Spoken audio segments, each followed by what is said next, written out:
Aqui é a parte do centro velho da cidade de Aparecida, onde nós temos a Basílica Matriz, carinhosamente chamada de Basílica Velha, né? A parte da Galeria Recreio, o Memorial Redentorista, que é ao lado. Descendo a ladeira Monte Carmelo, a gente tem a Igreja de São Benedito. Depois a parte também da rodoviária, né? A parte ali. A Passarela da Fé, que une as duas basílicas, né? Que é a Passarela da Fé, porque aquela outra lá é só para facilitar a chegada aqui. A parte dos bondinhos que sai do pátio do santuário, que leva até o Morro do Cruzeiro. O Morro do Cruzeiro é onde tem as estações da Via Sacra, que é usado na quaresma para a meditação da Via Sacra. O bondinho, ele está em obra, está em manutenção, então ele só volta a funcionar a partir do dia 15 de agosto, que ele vai voltar a funcionar. Oh, Jesus! Aqui é a parte do Santuário Nacional, né? A planta do santuário é bem interessante, ó. Ela tem o formato da cruz de Jesus, transpassado com as capelas laterais e as duas de passagem da frente, que é aqui e aqui, e as duas capelas laterais, que é a do Santíssimo e do São José. Nós temos a parte da planta do santuário, que é uma estrela guia, né? A cruz grega, a cruz de Cristo com a cruz grega das quatro pontas iguais, onde nós temos a cruz aí transpassada, que vai dar o formato de uma estrela, porque Maria é a estrela da evangelização e nos leva ao seu Filho Jesus. Depois aqui, o Centro de Apoio ao Romeiro, que é onde tem o complexo de loja, nesses 4 corredores também. Praça de alimentação, lanchonetes, caixa eletrônica, tudo centralizado aqui. O Centro de Eventos, Padre Vitor Coelho de Almeida, que é o espaço lá do acolhimento às romarias, CNBB, eventos do santuário em geral. O Museu de Cera, que fica também no pátio do santuário. O Presépio Permanente no pátio também. E para cá, que é onde nós estamos, a Capelinha de São Geraldo, que é a entrada do Porto Itaguaçu, que é onde foi encontrada a imagem de Nossa Senhora.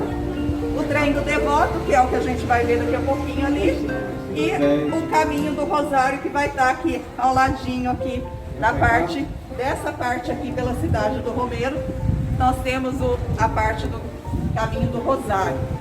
Esse espaço aqui, que compreende as lojas, praça de lanchonete, pizzaria e o Rainha do Brasil, ele começou esse local aqui em 2012, que foi adquirido pelo Santuário Nacional, que era um antigo, na verdade aqui era um antigo parque de diversões que foi desativado.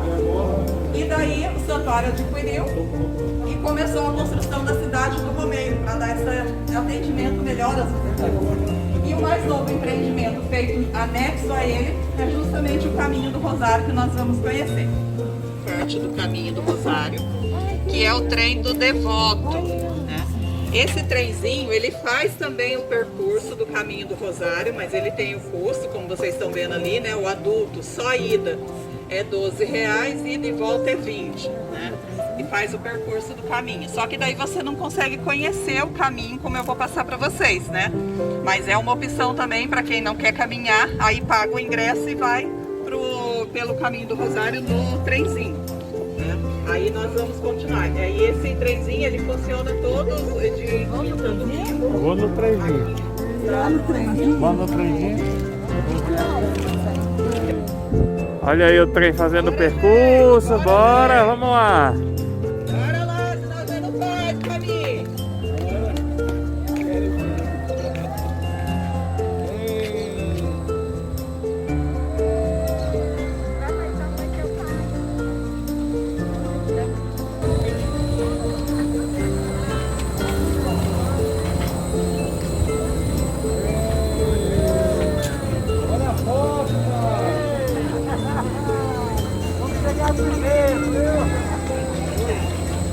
É o trem dos homens!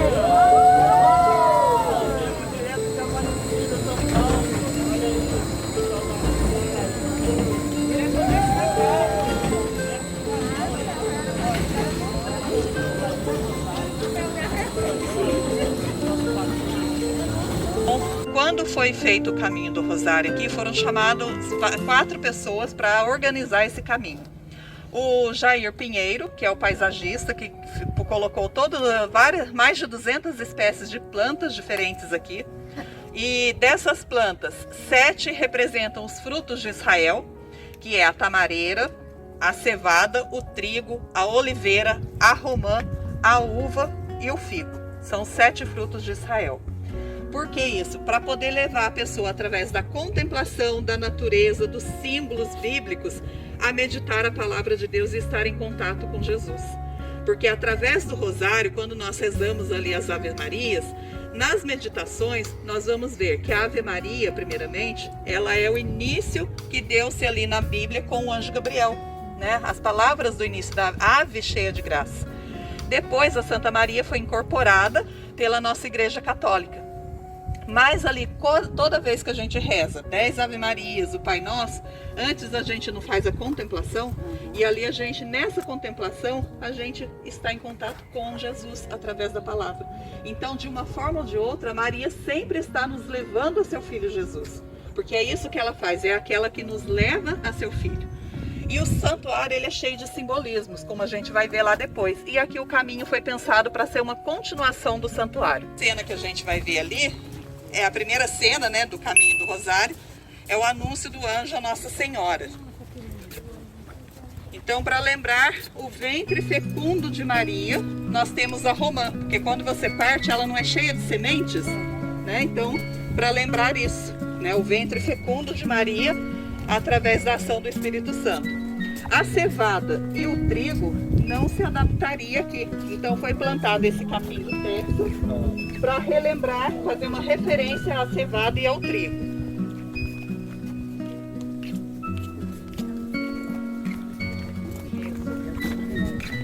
Mistério da anunciação do anjo a Nossa Senhora. Então, ó, os painéis, o cenário aí, foram feitos pelo artista Walter Farrese, e os personagens por Blas Servin e Ângela Servin. Aqui eles não são de argila pura, eles são de uma armação de ferro com cimento e a pintura que imita a argila, que é a parte do barro, né? Porque como fica no tempo, daí ele ia deteriorar muito rápido. Então, aí o cenário é um pouquinho artificial para representar daquela época também. Era novamente presente no cenário. A mesma planta, ela pode ter vários simbolismos, na verdade. Aqui, a tamareira, ela vai representar a longevidade. Porque, segundo a tradição bíblica, Isabel ficou grávida na velhice, né? E com isso, então, ela vai representar a longevidade da gestação de Isabel. Mas essa cena vai mostrar pra gente muito o servir de Maria, né?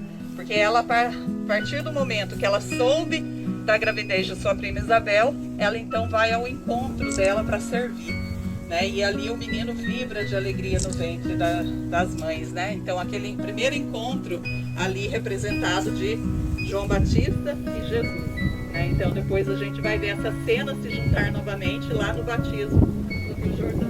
Ave Maria, cheia de graça, o Senhor é convosco. Bendita sois vós entre as mulheres, bendito é o fruto do vosso ventre, Jesus. Santa Maria, Mãe de Deus, rogai por nós, pecadores, agora na hora da nossa morte.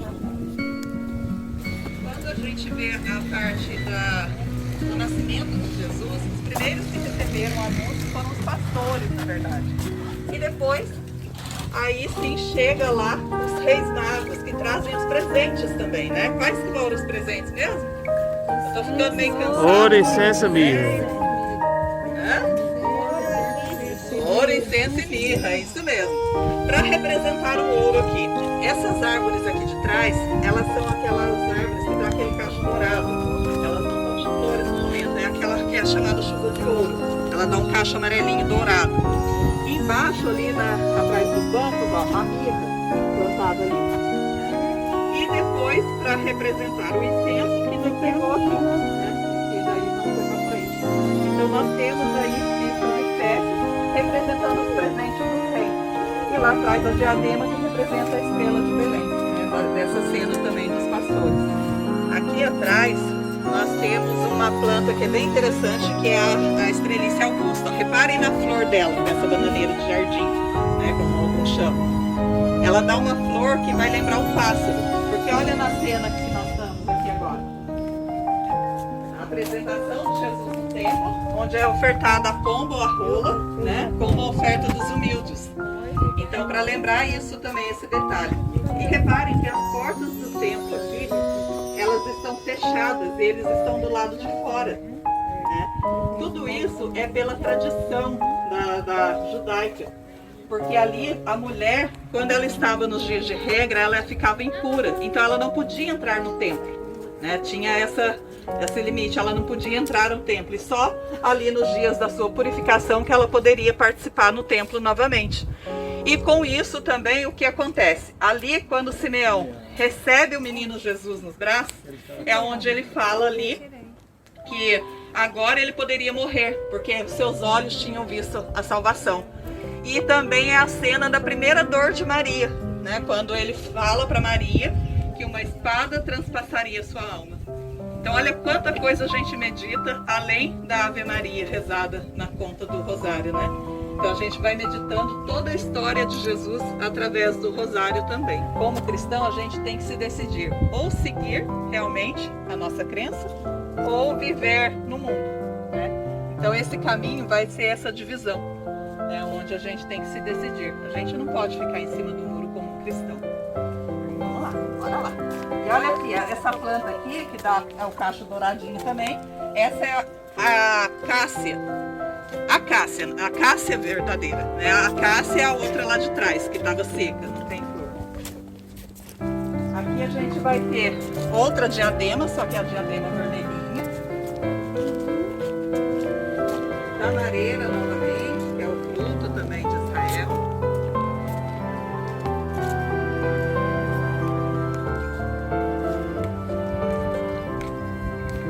E aqui o último mistério dos gozosos, né, que é a ver no encontro do menino Jesus no templo entre os doutores, né?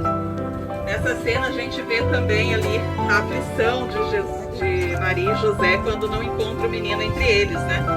Naquela época, até os 12 anos, o menino ele podia andar tanto na comitiva dos homens como na comitiva das mulheres, né? Não tinha a separação ainda, porque era muito assim, quando eles iam para comemorar a Páscoa, as festas e tinham as comitivas, era separado os homens das mulheres. E com isso, nessa época, Jesus ele podia andar nas duas, porque ainda era considerado criança, né, até os 12 anos. E daí eles pensam que ele está, Maria pensa que está com José, José pensa que está com Maria, e quando eles dão por falta, eles voltam ali um caminho todo para poder buscar o menino e o encontram no templo, né, entre os doutores. E ali ele fala, eu estava ocupado das coisas do meu pai, né? Porque estava preocupado aí se eu estava com as coisas de meu pai, cuidando das coisas de meu pai. Mas quantas vezes nós no dia a dia, nós também não ficamos aflitos, porque a gente põe o filho num caminho, né? E muitas vezes o filho desvia o caminho. E a gente, como pai, como mãe, fica aflito, né? Assim como Maria e José ficaram aflitos por não encontrar o menino. Mas a gente sabe que a gente, mesmo indicando o caminho, a gente tem que deixar que eles sigam a sua escolha, sigam o seu caminho, né? E a partir desse momento, Jesus ali no templo, ele demonstra que sim, ele veio fazer a vontade do Pai. Então esse jardim atrás ali, com as 3 oliveiras no alto do morro, uma tá menorzinha porque ela tinha morrido, eles replantaram, e a outra no meio, representa justamente essa cena aqui, do jardim do Getsemane, né? Onde a agonia de Jesus. E vocês viram que lá atrás eu mostrei a diadema vermelhinha, né? Que é aquele que parece um pomponzinho, né? E aqui também, essa tipo de planta aqui, ela dá uma flor vermelhinha também. Tá começando a abrir agora. Por quê? Para lembrar o detalhe da cena. Que o suor de Jesus, ao saber de todo o que ele passaria para nossa salvação, se transformou em sangue, né? E é um dos momentos onde o lado humano de Jesus vem falar mais alto também ali. Assim como na cruz, aqui Jesus ele fala, Pai, se for possível, afasta de mim esse cálice, né? Então nesse momento em que ele sofre.